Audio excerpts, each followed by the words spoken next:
Hello, everybody. Welcome to the Listing Agent Podcast. My name is Keith Hernandez with the Angel and Patty team, your host. Today, I'm here with Carolyn Vasquez, top producer. And today, we're going to be talking about starting out as a new agent, lead gen, and consistency.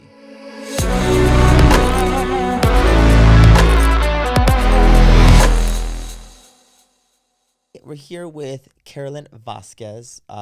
Carolyn, why don't you tell everybody a little bit about how long you've been in the business? Tell us a little about yourself. Okay. I'm Carolyn Vasquez. I've been in the business since 2012 full time. I've been licensed since 2004. So since 2011, when I started, I hit the ground running pretty much and been full time ever since. Nice. So, what were you doing before real estate? Before real estate, I was actually doing a lot of sales and marketing. So it was a great transition into full time real estate. So I used to actually work for real estate advertising. I did sales and marketing, a lot of things like that. A lot of calling to clients in a different realm. But then I got into real estate full time and never stopped. What made you get into that transition from jumping into real estate? Was it because you already know the business? Was it just pay, or what was your? It was actually because I started to cap out. So I was in a job that was salary plus commission. Okay. And you start getting to a point where they can't pay you anymore, no matter how much harder you work. So I started thinking, okay, this is how am I gonna make more money if I stay doing this? And I had my license already since 2004, but I never got back into real estate because of all the, my children were younger back then and things like that. I was a single mom for a long time, so it was more difficult when you're a single mom and children and trying to do real estate. So by 2011, 2012, I was like, okay, now I need to start making more money, and I'm not going to make it here. So I talked to the friend of mine that actually encouraged me to get my license back in 2011, 2012. 2011, 2012 was when I started full-time. 2004 is when I got my license. So she's the one that encouraged me to get my license in 2004. So I spoke to her about what was happening in my life, and she said, well, why don't you go to these few offices and see if they'll take you? Because a lot of offices, I don't know if it's a lot, but offices I looked at didn't really want an agent that already had a full-time job elsewhere. Gotcha. So I was like, okay, how am I going to transition to do this? So the brokerage I ended up with, I said to them, he met me in person and liked what I had to offer. And he said, okay, well, look, we don't usually take on part-time or agents that work somewhere else full-time. How long do you think it'll take you to transition? I said, look, give me about 12 weeks. If I can't make this work in 12 weeks, I'm going to have to find a job somewhere else. Wow. So, and that's what happened. That was the 12 weeks that I was pounding it. So it sounds like you're absolutely. So single mom, you're a hustler. It sounds like you really hit the ground running. Yes, I had to. Was there any fear at all, or you felt very confident? What was your mindset? Well, when my children were younger, it was a lot harder, and that's why in 2004 when I got my license, and I did a little bit of work with some agents that were helping me, the one that got me into the business in the first place. I did a little bit of work with her, but then a great opportunity came along because I had my real estate license, but they were offering full-time jobs, salary benefits. My children were younger at the time, and she said to me, Carolyn, the market's kind of funny right now. Why don't you take it, just in case? So I did take that job, but it's only helped me ever since then because I was in sales and marketing from 2004, where I did feel more comfortable and I had more time because my children were so little, picking up school and, with kids and come get me, mom calls, right? So it was a little bit easier back then until they were older. And then once I was able to transition, it was just a lot easier for me when they were older. And I didn't have to run back home at a certain time. I'm like, hey, make dinner. Oh, I'll be home by 7. Yeah. So it was easier by the time they were a little older. And I know there's a lot of moms out there too who are getting into real estate or even starting their own business and being a mom. Is there any tip you can give them or any little... Oh my gosh, for sure. Let me tell you. Because in 2004, when I tried to do it as a single mom, and now mind you, by the time 2011, 2012 came along, I wasn't single anymore. But my kids were older anyway, so it didn't really matter. But in 2004, when I first got started, everything was in writing, right? You had to have a triplicate of your offer was in triplicate. You had to get everything signed in person. You didn't have, I was still using a Thomas guide, right? I remember those. So there was none of, you had to run to the office at all times of the night to go make copies because you didn't have any, I didn't have a computer. Right? If I did, it was dial-up AOL. I might as well run to the office. I would have got there faster by the time I signed on. So it was, everything was harder back then. I think coming into it now, I do talk to a lot of single moms now. And I tell them, no, I understand the struggle. Look, you have kids that are calling you. Kids get sick. Kids fall down. Right? Things happen. You need to be home. You need to pick them up from school. But it's a different market now, where back then you couldn't really make calls from your house. You could, but AT&T was charging you a grip. So, you know, how can you send, you didn't have the text messaging that you have now, right, back then. You know, all these things that you can do, all the emails that now people are used to, right? Now, you could sit at home, you can do something like what I was on a webinar on my way here, and they were talking about, hey, do the 2 CMAs a day. 2 CMAs a day to clients or to even neighbors or your sphere or whatever, 2 follow-up calls. 2 text messages. That's 6. Sounds pretty easy. Take 2 hours, do 6 things a day. At the end of the month, you know, you still have a good amount of things that you've sent out. If you do 2 CMAs a day, even if you do it 5 days a week, right? So you have a good amount of things you can do without even leaving your house now. Back then, I couldn't do that. So it's a lot easier now for moms, I think. It's for single moms than it was back then. I talk to single moms now that I coach. So you've been in the market for quite a while, I would say. What was your and you went full time in 2011 and 12? 11, 12, I went full time. Yes. Do you feel like after the crash, do you feel like it got easier, or what was your take on the market transition? You know, I heard a lot of agents were having a hard time, but at that point, I was working at I worked for a new home builder. And then I worked for 2 very largest newspaper companies in advertising and marketing. And I mean placing ads and calling clients and you know, ad placement and ad design and all this kind of stuff. So I was not in the market when all of the stuff happened, where other agents were calling me going, are you still in real estate? I'm not. I'm working right now, but I can help you, but I'll refer it out to somebody because I don't want to, you know, take away from my clients. Yeah. So I would refer it out and get a referral. By the time I transitioned, I remember this very distinctly when I first started in 2004. I had 3 goals, and I can't remember the third one. God help me. It had to be something with money. But I know the first 2. The first 2 was I wanted to finish my bachelor's degree because I had started it. I got pregnant. I had started it, got pregnant again. I had started it, lost a job, right? I had started it, ex left, right? So I was like, oh my God, I want to finish my 3 goals I had. I want to finish my bachelor's degree by 2011, and I want to buy a house because I was a renter all my life. Okay. So I understand what it's like to be a renter. So I understood that. I rented my last house for 16 years. In 2011, in 2004, somewhere around there when I started learning about real estate, because that's the other thing. In 2004, going into real estate, I thought my whole life, like my mom had said to me, how are you going to buy a house? You need 20% and you need like a 750 FICO score. Well, in 2004, I learned, I don't need 20%. Heck, I barely need 3.5. There's down payment assistance programs. There's all kinds of things that can help me.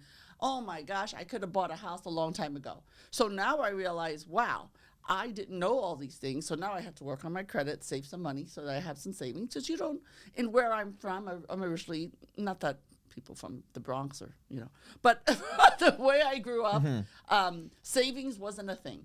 Your credit score wasn't a thing. You grow up, you finish school, you get an apartment, you get a job. That was pretty much it, right? That's how I was raised. So now I learned, oh my gosh, I can buy a house if I can save XYZ amount of money. Now in 2011, 2012 the market had gone down. I had happened to save some money.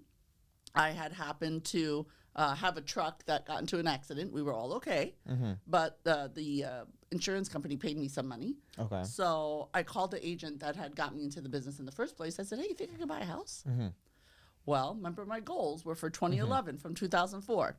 In June of 2011, I graduated with my bachelor's degree. In November of 2011, I bought my house. Mm-hmm. So, and the third one had to be about money, which I probably did once I got back into real estate.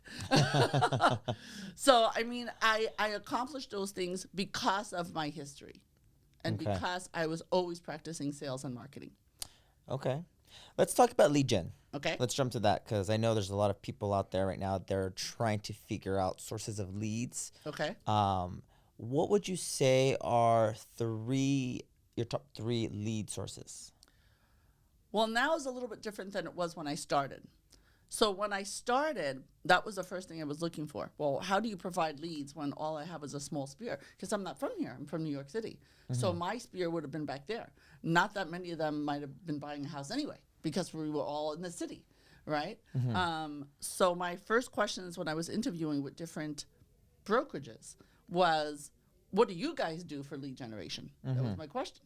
So I'm like, I don't know where they're going to come from. What am I do? Call the phone book, right? Knock doors. I guess I could do that. So that's how I ended up at the brokerage I'm in, is because it was a team. Okay. Right? So he said to me, hey, we have a database, you just have to make the calls, but we have a database. I said, okay, well, I can do that. That's what I do now. It's just a different realm of people. So that's what I looked for back then, and that's how I started. But I tell people now, don't think you're going to get into this business and make, like I was just saying earlier, when you're doing this 2-4-6 thing, which could work, maybe even if you get 1 or 2 every couple of months. But don't expect it to happen like this if that's all you're going to do. So when I first got into the business, that was my day. My job was 5 to 8 hours a day of making calls. And I'm not joking. I would sit down. I don't care if I have to go to the bathroom. I don't care if I'm hungry. I'm going to make calls until I set an appointment. Okay. I'm not even kidding you. I would be sitting there for 3 to 5 hours straight. Dial, dial, dial, dial, dial, dial, dial, dial, dial, until I set an appointment. And then I'll get up and go to the restroom. Then I get back. Dial, dial. What else is your job? If you're a new agent, and at that point, my kids were a little older, right? They could stay at home or wherever they were at that hour. Who knows? I can't remember how old they were. They'll make me count. So what else is your job as a new agent other than to make calls and find clients? You either call whatever phone numbers are available to you, or you go hit the street and go door knock.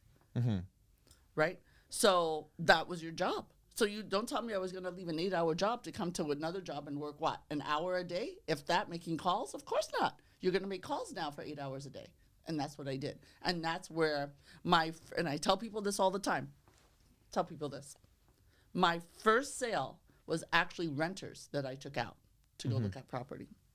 And I took them out because I said I need to get comfortable taking people out and looking at property. So I was taking out renters. Why not? If they were local, it wasn't no big deal. I was just looking at property. I started talking to them, and they told me they were VA, veterans. I said, wow, have you ever thought about getting pre-approved? And they said, no, we haven't. Got them pre-approved, got them their first house, and that was all within my first 12-week goal that I had. Wow. Yes. And you'd be surprised because a lot of renters, some of them don't even realize that they can buy a house. Absolutely. And I'm a landlord myself, but I see tenants, they're making close to alone or together close to at least 7,000 to 10,000, which that's a mortgage. Interest rates are a little high right now, but you're almost there. You're almost there. Yeah. Well, back then, I still talk to a lot of people right now. Drives me crazy that think they need 20%. Drives me insane. I hear that a lot too. They think they need 20%. I'm like, no, what do you need? 10? No, you don't even need 10. 5? No, not really. and actually hear a lot of even like people, let's just say in their 30s, it's something that their parents tell them that they need 20% as well. Parents that are not in real estate. Yes. I thought the same thing for a long time. I need 20% to buy a house. If I need 20%, I'm never going to buy a house. Forget it. So I might as well buy a nice truck. Right? That's kind of what happened because of my environment growing up, and that's what I believed until I knew better. So sounds like you were good on the phone. It sounds like you were calling, dialing. Do you door knock as well, or did you door knock when you started out? I did door knock when I started, and let me tell you, I need to door knock again because the few times that I did door knock, I always got a listing. Really? Always. Yes. I would door knock, get a listing. Oh my God, that was easy. Damn. When you started off in that 12-week, how many appointments do you think you were setting? Oh wow, I would set anything. I would set a renter, a showing, even if they weren't pre-qualified yet, because what do I know? I'll just take them out. I got to practice. My goal was to have at least 1 to 2 appointments set per day, because I'm making calls now 5 to 8 hours, right? So why can I set an appointment, at least one, in a day, right? For Right. 5 to 8 hours of making calls. Come on, you should be able to set one appointment for a showing. Even if it's just a showing, they're not even qualified. But I set the appointment. I got in front of them, right? So that was always my goal. 5 to 8, if I'm going to make calls for, let's say, 5 hours, that should be 1 to 2 appointments a day. Do you have your own CRM? Yes, and back then it was always kind of muddled, but I mean, right now, yes, I am using a CRM. It's kind of new to me right now, so I'm trying to get used to. Okay, do I want to keep my old CRM or do I want to use a new CRM? But yes, I think it's very important. I mean, and let me tell you, if you're not used to using a CRM, because I do speak to people that are maybe they're older, they're not used to all this fuddling around with typing in things. Okay, well then let's go old school, because when I first started in sales and marketing back then, I had index cards in a box with dates of who I need to call. Right? You write everything down. Hey, that's how I started door knocking. I tell the people this story too. When I was 12 years old, my parents said, hey, we may not have enough money for school clothes this year. I said, well, what am I going to do? I bought some index cards.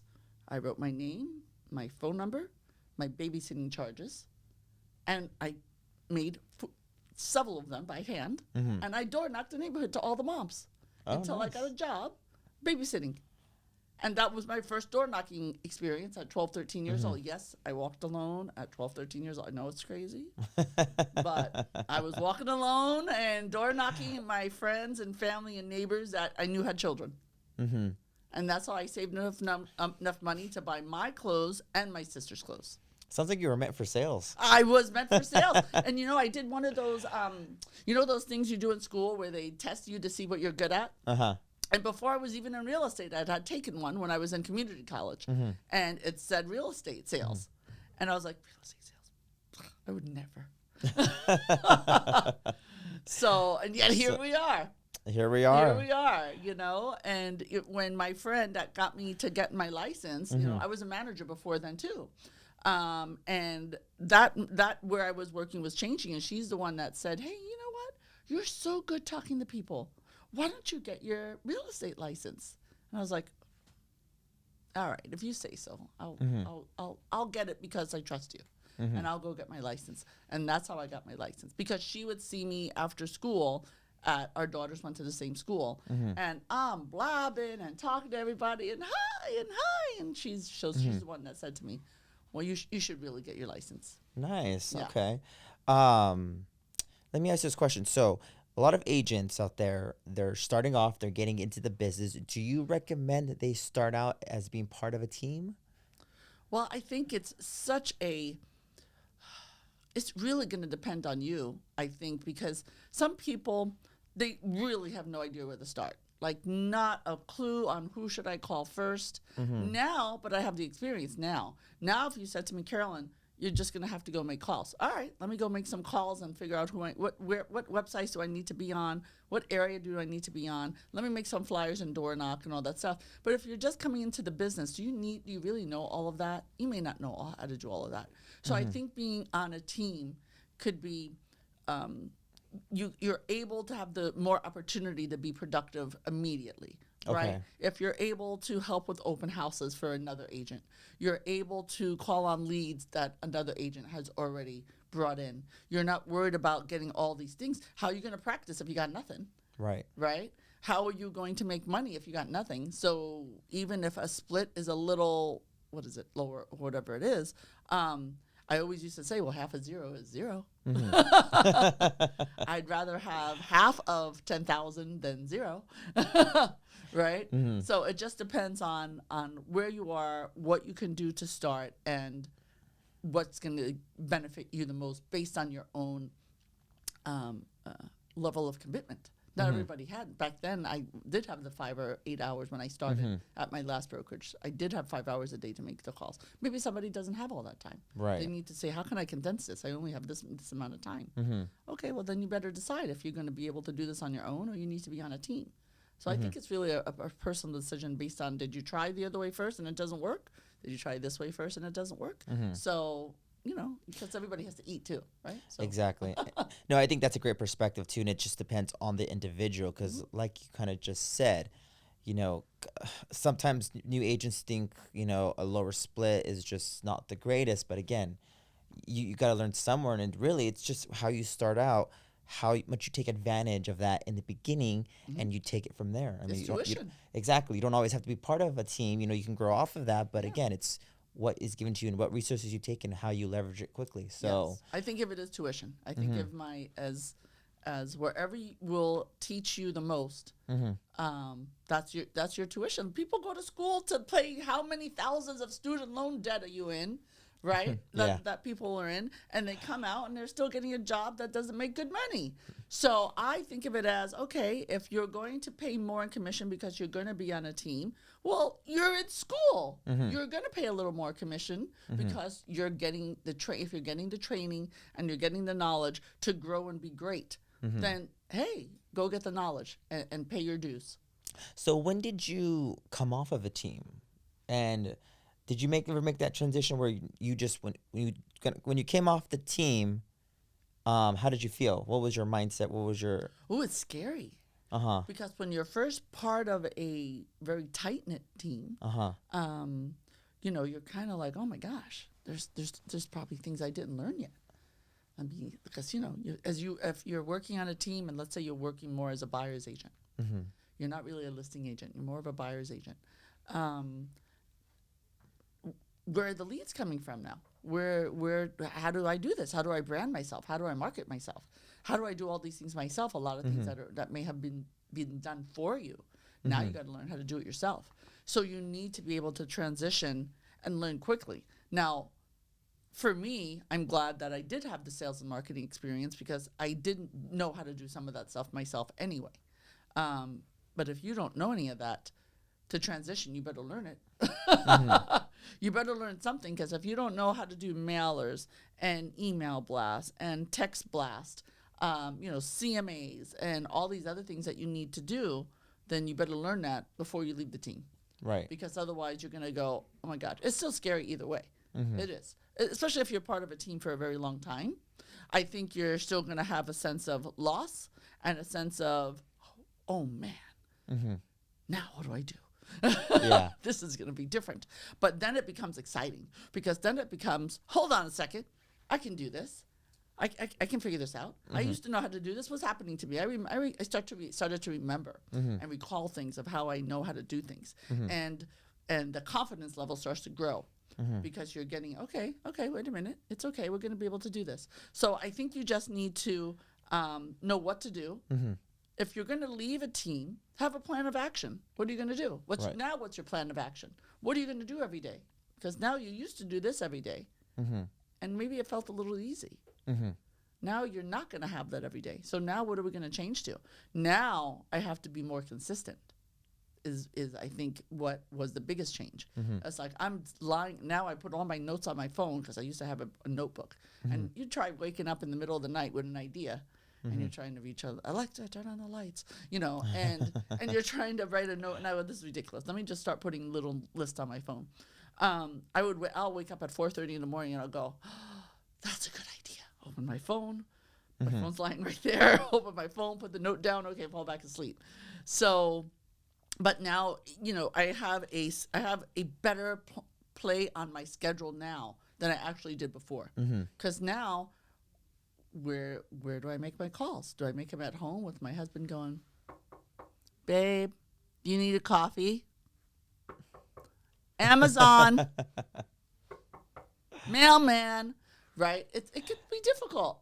Right? So I had to figure out, okay, if I don't have my own office where I'm going to go and sit down, then where am I going? So I had to figure it out. So I did. Let's talk about buyer rejection or It's client rejection. What do you think is one of the biggest things when you go and you make that call, you know, you get rejected. A lot of people, obviously, new agents do a lot of rejection. Sure. What's your biggest comeback? My biggest When comeback they say, when if they I go up say, to you and say, no, I don't want to buy a house, or I'm not ready to sell. Let's go with the selling part. If I'm not ready to sell. if you're not ready to sell. Why aren't you? What would make you ready to sell? Do you want a role play? Can we do a Sure, role play? let's do do a one. role play. Do you I wanna think do a you're buyer good. one or I'll a be the seller I'll one? be the seller. You'll be the seller. Okay. Yeah. Okay. Let's do a role play. Let's go. Go Let's ahead. do a role play. Okay. So you're perfect. calling me, ring, ring. Hello. Hi. How are you? It's Carolyn over at. Can I say my name? Our name or no? Sure. Say your Okay. name. Hi, it's Carolyn Vasquez over at Synergy Real Estate. How are you doing? I was checking to see if you're still looking to sell this year. You know what? Not right now. I'm not really interested in selling. Okay. Have you thought about it in the past? How long have you lived where you are? I thought about it, but you know what? The market's just weird right now. I mean, I would have nowhere to go if I sold. I know market's crazy, isn't it? It looks pretty intense right now. Right. How long have you lived at your current property? I have lived here for about 10 years. Oh my goodness! So you're a staple. You've been there a long time. Yeah. Okay. And If you even thought about moving, where would you move to next? I would love to move to the beach. Wouldn't we all? I agree with you there. Okay. Now, if you were able to move to the beach, would you think about selling your house? I would love to, but I've got a 3.4 interest rate. So it's kind of like, Right? is A it lot of worth those it? people are never moving. But you got to live and you got to live where you're happy, right? So what would prompt you to move? I know the rates are higher. I know houses are higher than when you bought your house. What would prompt you to move from your current location? What if somebody offered you $1 million for your house, would you move? I mean, sure. Right? Okay. So if you were able to get a good amount of value out of your home, would you move? Would you move then if you had an option to move? Would you move? Yeah, I'd consider. Okay. Well, I was looking at your property. How much do you owe on it now? I owe 400. Wow. Well, I'm sure you've seen the market. Congratulations on all that equity. Thank you. Great job. Great job. Well, I would love to do this if you would like. I mean, it doesn't hurt. There's no obligation. Why don't we just sit down? I could show you the numbers of where you could be, what you would net. Maybe we could look at some prospects of where you could move to. Just a little goal setting. Maybe you don't move till next year. Maybe it's 2 years. Maybe it's 3 years. But at least you have, what your options are, right? I'll bring some donuts. You make some coffee. Let's just sit down and have a conversation and go from there. No obligation. Does that sound okay? I'll consider it. Okay. Yeah. All right. I would say why not? I'm going to be in the area actually next Thursday. Can I just drop by maybe around 1 or 2 o'clock? Okay, let's talk. Okay, let's talk. Just talk. I won't even bring anything with me but donuts and a notepad. That's it. And my laptop. All right, sounds good All right, then. Let's do fair. that. All right, let's do that. It's scheduled. I'll confirm with you the day before, and I look forward to seeing you next week. Perfect. Okay, great. Thank you. I will say this, very genuine. Very genuine. It wasn't too aggressive. Most people, if it's aggressive, I'm just like, whoa, like, okay. Right. I got to go. Yeah. No, you always want to call. You want to call because you care and because Yeah. you're asking questions. I never call someone to sell anything. Never. Never do I call anyone to sell anything. It's funny because I get at least 3 solar people calling me a day. Yes. So don't call to sell me anything.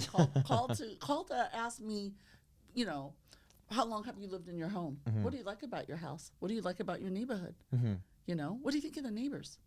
I met someone down the street that's thinking of selling their home. What do you think of the neighborhood? Open up the dialogue. Don't sell them anything. So let's jump on marketing a little bit. Okay. What 3 marketing tips can you give us? Oh my goodness. Well, if you already, if you have a sphere or clients that you've helped in the past, I would definitely be making sure you're reaching out to them. I would definitely door knock right now, because people want to see a person, I think, especially in your own neighborhood, right? You live in your neighborhood, they've seen you around, possibly. I have a dog, so that helps. They all love my dog. Everybody knows me because of my dog, right? So if I'm walking the dog, they know who I am. I would definitely be doing that. And then, just the webinar I heard this morning of sending out 2 CMAs a day. even to a neighbor. Drop it off at their house. Mm-hmm. What does it hurt? Hey, give them a business card, do a CMA, bring it to their house. Say, I know you've lived here a long time. I just wanted to drop this off to you. If you have any questions on the market, please feel free to give me a call. Mm-hmm. What can it hurt? Hey, if you do two or three of those, if you do 2 or 3 of those a day, let's say 2 for the 10 a week, right? Let's say you do 40 to 50 in a month. Mm-hmm. Even if you do that for 2 to 3 months in a row, and you get one listing, Pays off, right? Yeah, no, Right? totally. You get one person that says, "Oh yeah, actually we are thinking of selling. Can you come by?" Wow, look at that! Uh-huh. Just out of those 2 or 3 a day. Because if you're not doing that, what are you doing anyway? Right. What are you doing? What are you doing if you're not doing that? Then you better be either on the phone, door knocking, somehow prospecting, working on mailers, working on flyers, working on something. Because otherwise, if you're in real estate and you don't have any business and you don't have any other income, Yeah. what do you got? What are you doing? Exactly. Right? It's like when I used to tell people when someone called me not too long ago and said, "Oh, I've been looking for a job." Well, where are you looking? "Oh, I'm looking on here." That's it? I said, "Let me tell you, I remember when I was looking for a job and I had 2 kids to feed. I was at every temp agency. I was on every website. I was on every source I could find for 5 to 8 hours a day, just like how I make my phone calls when I first got into real estate. I was applying, checking places out, going to temp agencies, employment agencies to try and find a job. And that was your full-time job. If you didn't have a job, then what were you doing? Right. 5 to 8 hours a day. What do you mean you're looking on Indeed for an hour in the morning? That's not a job. That wasn't looking for a job. That was browsing. That's how I read Google, right? That wasn't looking for a job. So so in real estate, you're getting into real estate, you need to find a job. You need to find a client. That's not a hour a day process. It's not. You need to be looking for a client 5 to 8 hours a day. It's a full-time job. Until you get a client, you have no money. Every morning you wake up with 0. Every morning I go, "Oh, well, I better get up. I got to get to work. I got to work on this month and get things started." So, but I think sometimes agents think, "Oh, it's real estate. I'm going to get my license. I'm going to get my license, talk to a couple people, make 10, 20,000 in a month, and all's going to be well." And it's like, well, no, maybe your sister or your brother or your uncle sells their house, right? Which was what happened with that first one that I told you about. That was the renter that changed. And since I got that escrow so fast within the first 12 weeks, and somebody said to me, "Oh, so who is that? Your uncle, brother, sister?" No. That was from the calls I made every day. And I actually showed a renter and made them into a buyer. That's who that was. Nice. So if you left a full-time job or you lost a full-time job because you're going to go into real estate because, well, I can set my own hours. Yeah, you better set your hours 5 to 8 hours a day. You could set your own hours from 8 to 8 p.m. Those are your new hours. Because if you're not going to get any leads and you're not going to set any appointments, then you do not have a job. You have a real estate license. It's like getting my driver's license and leaving my car in the garage. I have my driver's license, but my car's in the garage. Right? So it didn't count. Don't get your real estate license and think it's going to be, I'm going to work on my own schedule. Okay, you could try that when you're new. When you're older, I think when you have more experience. Right. You can more set your schedule because you know who you're going to call. You know where things are coming from. Maybe a little easier. Not the same, but maybe you have a system in place already. When you're brand new, your job is 5 to 8 hours a day. Don't tell me you're going to make calls for 30 minutes. That's magical. So what does your daily routine look like right now? Ooh, okay. So, and mind you, I've been doing this for a long time, so I'm able to know when I work best. Right. Okay. Doesn't work well for everybody. Some people say, "Oh no, I have to do that in the morning, and my whole day goes to, shiznickel." So when I wake up in the morning, no matter what time it is, sometimes it's 4:30, 5:30, 6:30 in the morning. The first thing I work on is my advertising and marketing because I'm the most creative thinker early in the morning when it's quiet. So I work on what are my mailers going out, what letters am I sending out, my email blast and things that now I do on my own. Some of that was done for me before, and now I'm doing that myself. So I work on my advertising and marketing plan, probably a good hour to 2 hours in the morning. My social media post and whatever else I need to do. I try to get that done early in the morning so that it's done. Then I have coffee and breakfast. Then I follow up on emails. Okay. My calling schedule is usually from about 2 p.m. until about 6 p.m. Somewhere between there. Sometimes 3 to 6, 3 to 5, 2 to 5, 3 to 6, something like that. Not that I'm not making calls and follow-up text messages or whatever during the day as well, but I'm usually doing other things at that time. You have doctor's appointments or other things that I'm doing. Right. But for sure, I always think to myself, okay, I need to sit down at least now in the system I'm in now to do at least 3 hours of calls, text messaging, email clients, text clients, whatever, a day to make sure I'm touching as many people as I can, as often as I can. Okay, and it just depends where you are in the in the scheme of things. Hey, if I go, you know what, my pipeline's a little low. I'm gonna have to make calls today for about a good 4 hours because I need to set more appointments. This is maybe this week isn't looking that good. It's like, hey, I don't have any appointments this weekend. Oh, wait a minute, right? So or you haven't set an appointment for next week, right? Then you're like, okay, wait a minute, I need to do more. So for me, I work on it a little differently. But I say, if you have nothing, your full-time job is 5 to 8 hours a day of calls. Period. I love that whole concept. Period. I love that because you know what? You're right. Agents come in and they think that they're going to just make a ton of money so quickly, and they just sit on their butt and do it.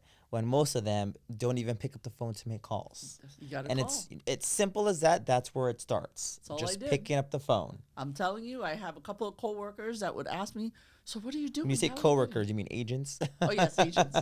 Yes, I had agents that used to ask me, what are you doing? How did you set all those appointments? I said, I make calls for 5 to 8 hours. That's what I do. That's all I'm doing. You can't run in, and here's what happens too. So your new agent or agent that comes in thinking, oh, well, this is easy. I'm going to make a couple of calls. You sit down to make an hour, like I've heard today on this thing, the hour of power of calls. The webinar I was on this morning. It was some company that I was listening to on the drive here. And they said, people do this hour of power. And I'm thinking, hour of power never worked for me. I need 2 to 3 hours minimum. Because I get on a tangent with somebody like a seller or a buyer, and we're talking for the next 45 minutes, right? So that hour turned into 45 minutes, and I made one call. So that doesn't work sometimes. You need at least 2 to 3 hours to get a good amount of calls in. I think if you sit down with that thought process of this, I'm not leaving until I set an appointment. You have to. You can't just sit down. People make a few calls. I got hung up on like 3 or 4 times already. So, you know what I used to do when I got hung up on? So I would make a phone call. We're not interested. Then they would hang up on me. And I would stay on the phone. They already hung up. Okay, well, look, you know what? I'll give you a call in a couple of weeks. It was so great speaking to you. I got to get going right now, but I'll talk to you soon. Okay, thank you so much. Bye-bye. So that my calls always ended on a high note. I didn't just get hung up on and then go, I ended my call with a smile, even if they hung up on me. So I think you just need to, it's not an hour, people. It's not an hour of calls. If you have nothing in the pipeline and you have no source of leads or nothing else coming in, you became an agent. I know some people do it because they need a part-time job or they need something they can do, and still do other things they have to do, which is fine if you can make it work. To me, a real estate agent is a full-time job until you have a system in place where you could set your own hours. Right. Right. And you still have things coming in. But if you don't, I don't understand it. You got into real estate. What's your full-time job? Oh, I left my full-time job to get into real estate. Okay, well, you're still in a full-time job. Go make your calls. Go. You don't have any. Go find calls. You know what? Go on whitepages.com and type in your city and pull up the phone numbers. Go make calls. Call anybody. Go to the store and talk to people. Right? Go pass out your business card. I don't care. There's people put up with a sign at the corner that are making more money than you right now. Okay? True. Very true. Okay, so go make your calls. Go make your calls. Go do something. If other people can do it with a sign at the corner, surely you can do it with a car and a business card and a phone, right? But you have to make the effort and you have to make the commitment. Is it scary for some new agents to get on the phone? Sure. Yeah, I didn't have. Okay, I take that back.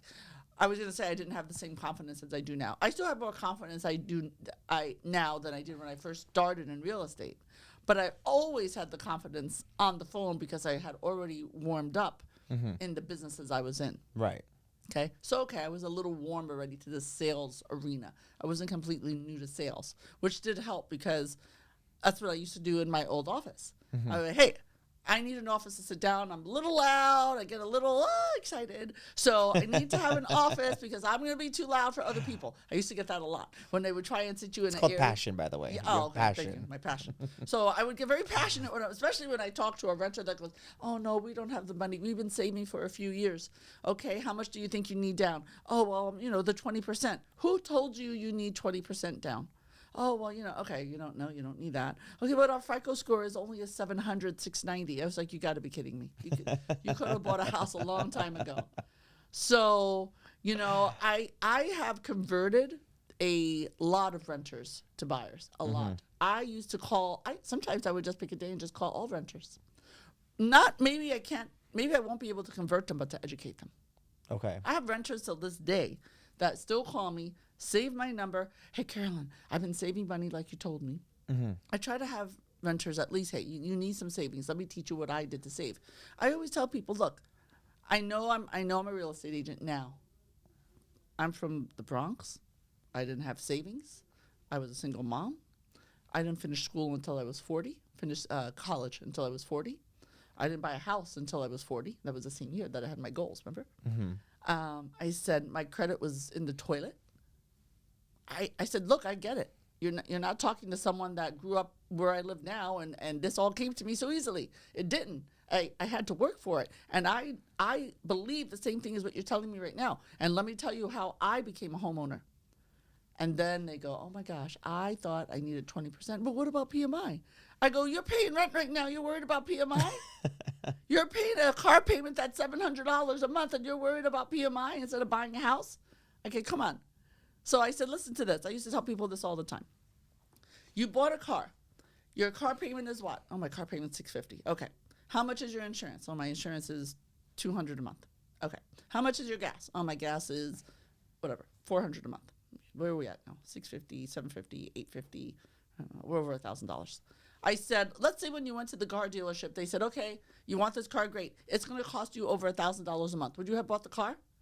No. Oh, but you bought it still knowing that you have these other things.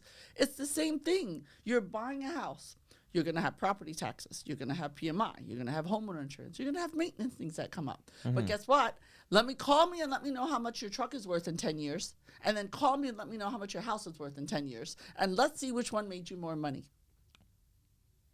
Well said. Well said. Right? And then they're like, I shouldn't have bought the truck. I know.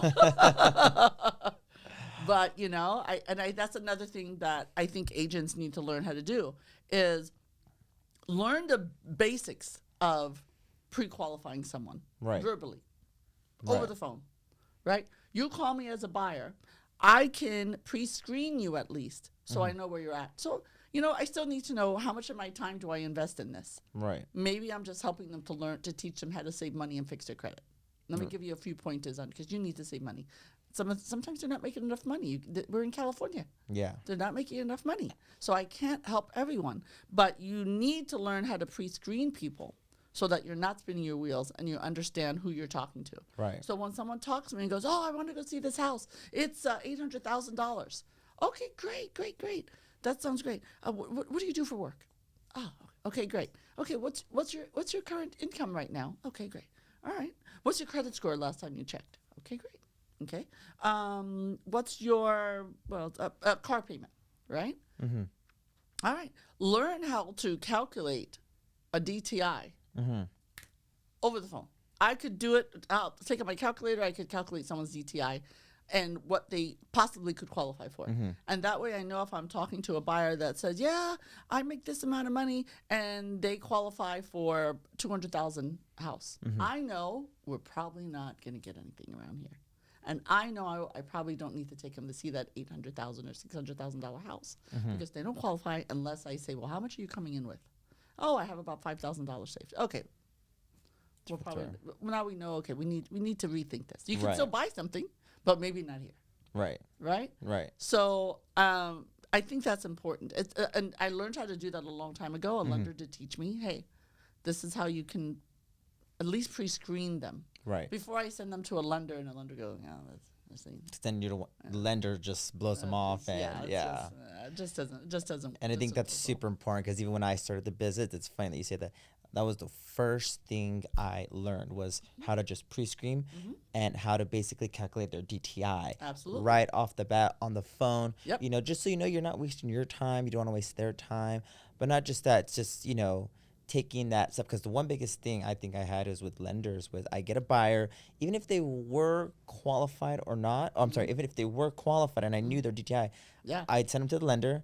Lender, and this is when you learn to work with good lenders who get back to your client because either the lender takes the time to, you know, do the numbers or they blow them off or they forget. Yes. Because lenders forget. You listening to that, lenders? I hope there's lenders listening.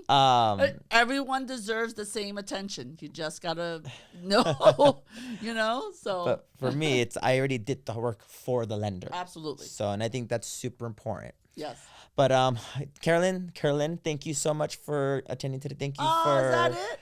This is we're I pretty can much talk about this all day now. Well, then we're just going to have you back. Oh my goodness, we didn't even go into how the buyer, what do you call it? The buyer role play, man. Well, we'll have to get back to that. We definitely will revisit this again. Yes, I love it. I had to warm up a little, so if I forget, okay, just to make sure I'm clear. 2004 is when I first got my license. 2011-12 was when I became a full-time agent because I think I muddled my years in the beginning there, but you get the point. No, you did great. You did great for sure. And it's interesting to see you, you know, along your path how much you have accomplished, which is great because now you're just killing it. I'm just, you know, you got to come up with your system. And now I try to give back. I try to help. When a single mom calls me, what did you do? How did you do that? Let me tell you, I was single too to begin with. I know, I understand the struggle. It's a struggle. It is. Right. Not just single moms, there's single dads too. I'm not, you know. And everyone just needs that support and that motivation. Yes. You know, little is that's a lot, and that helps people, you know, kind of get out of their fear to try to, you know, do something. So absolutely, definitely baby steps. Definitely. Even if you have to start with a baby step. So even if you don't have 5 hours a day, 8 hours a day, which is what, you know, I think as a new agent you kind of need, but you don't have that. Well, then you better use that 2 to 3 hours that you do have free consistently, right? Don't get stuck on that phone call with Aunt Mary, right? You make calls like a mad person for those 2 to 3 hours that you do have free, and you don't stop until you set an appointment. And then if you only have 2 to 3 hours a day, then you do that every day until you set an appointment. Period. That's your job. That's your job. I love that. And I hope everyone's listening, you know, especially first-time realtors for sure. So, Carolyn, thank you so much thank you for all the great information. I think this is really helpful for a lot of people, you know, starting out that will definitely, you know, kind of hit the ground running like you did for sure. Absolutely. And really, I mean, feel free if anybody wanted to call me or new agents wanted to call me. I love helping people. A matter of fact, my tagline on my email is always happy to help. I love that. Awesome. No matter what. Well, thank you, Carolyn, for your time so much. Awesome. Thank you guys for listening. Please tune in next week for our new podcast, and you guys have a good day.